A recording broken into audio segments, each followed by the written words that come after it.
everybody, it's Lila.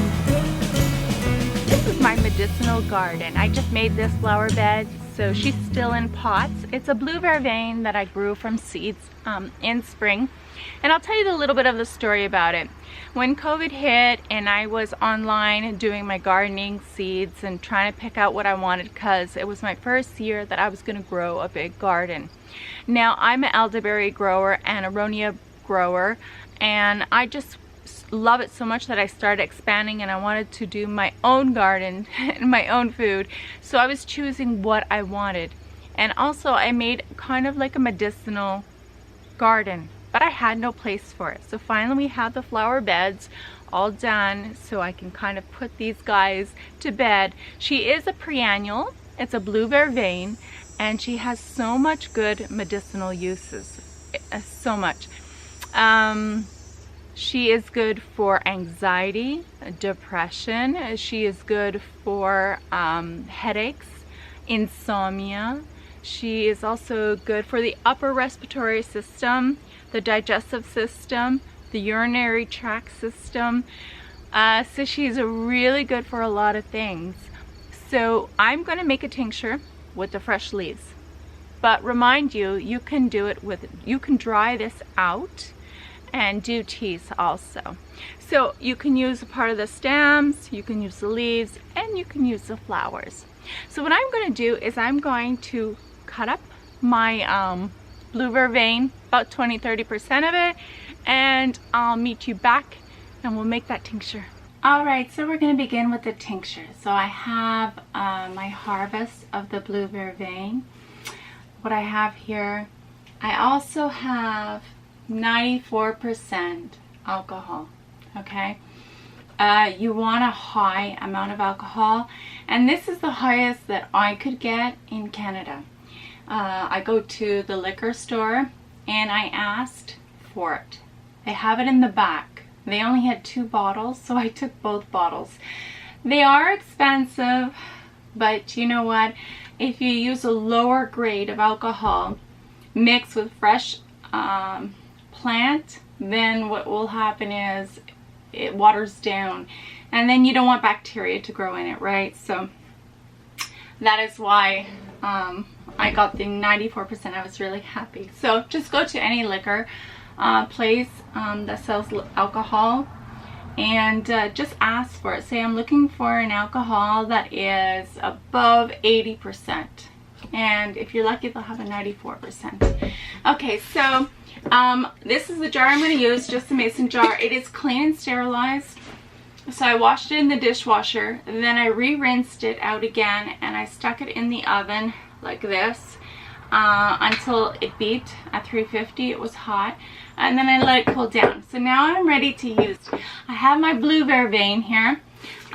So how I'm going to do it is I'm going to clean it. I'm a little bit short. I'm in a camper just because everywhere else it's just too noisy. So I'm just going to take the leaves off. Oh, I'm not really interested in the big stems, okay? I just want all the flower, and I want the leaves. So you could just hold the top and strip it down, okay? Like that. How easy is that? Don't need scissors. Okay, so we're going to hold it from the top again and just slide down. There you go. So I'm going to use all of this, and you can put it in whole, but it would take longer for all the nutrients to get out of it. So by crushing it up a little bit, that's why I was going to have the scissors, but I guess I could just take a little knife and cut it up on the cutting board. And yeah, by toughing it up, cutting it up a little bit, the juices are extracted. We want all the goodness. So I'm quite excited to try this.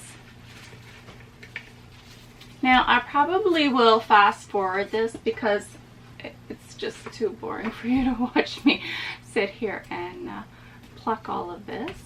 But it's so joyful. It's so beautiful.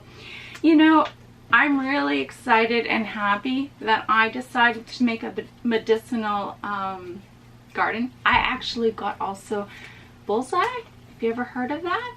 And it's for toothaches. If you have a toothache, it numbs your mouth.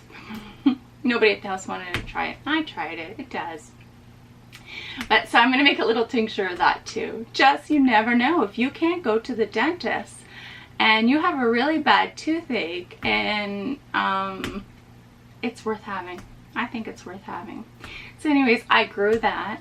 I picked some things. I didn't want to go too big because I didn't know what I was going to use or where I was going to put it, because we had no place here. Now I got some flower beds because I made a huge garden. It was my first garden and it's huge. So I really got into plants this year. Like, I have a berry farm with aronia and elderberry, and I'm loving that. But there's still a lot of work there to do before it's finished. And this, actually, the garden and everything, kind of, I'm not using these leaves. It has a bunch of holes. I just seen that. I'm not using that. Something got to it before I did. Okay. Yeah, so I really experimented this year with all kinds of plants, and I limited myself to a few for the spring, and I have a few for this fall. This way here I can remember what it's good for and how it grows and everything. You know, if I just plant everything, I'm not going to remember nothing. But the blue vervain, I'm excited to make a tincture of this. I made mullein honey. Yeah, I made the mullein honey syrup. That's for coughs and colds. So that I didn't grow, I harvested at my land where I have the berries, the new land. I just let the weeds kind of grow, just to kind of see what was in there. And there was a lot of mullein, so I harvested a lot of it. We did unfortunately have to cut some down, but I got a lot of the harvest. So now I have some mullein syrup in case anybody gets a really bad cough and cold. It helps relieve the mucus and everything. So yeah, I think if you have a medicinal little garden, blue vervain would be a really nice thing to add to it.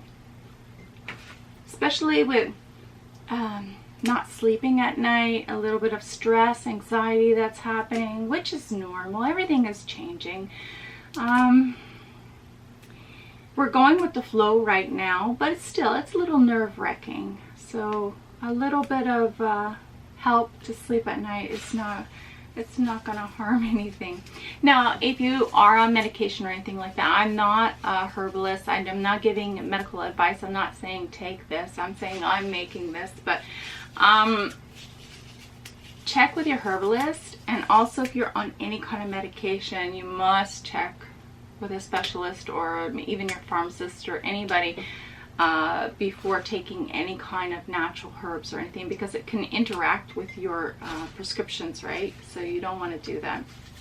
Like I said, I'm showing you how to make this, but I'm not making any claims, all right?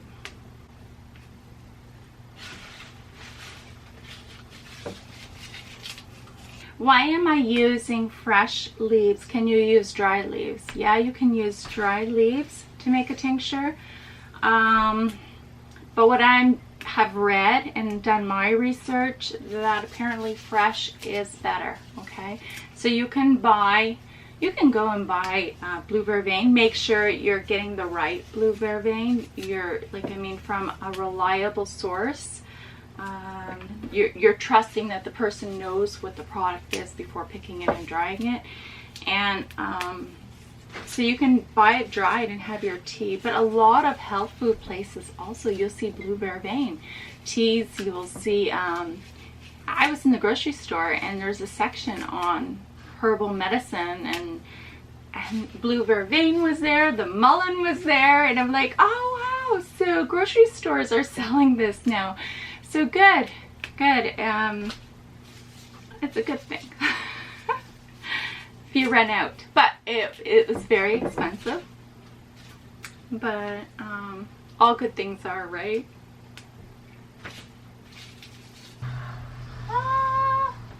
You're doing good. Now I'm going to open up the vodka. Okay. So we have the blue vervain, and I filled it up and I pressed it as I was going. And what I'm going to do is fill up the jar past the leaves, okay? So I want to really pack it down so it stays down. Okay, and then I'm going to put the 94% alcohol in.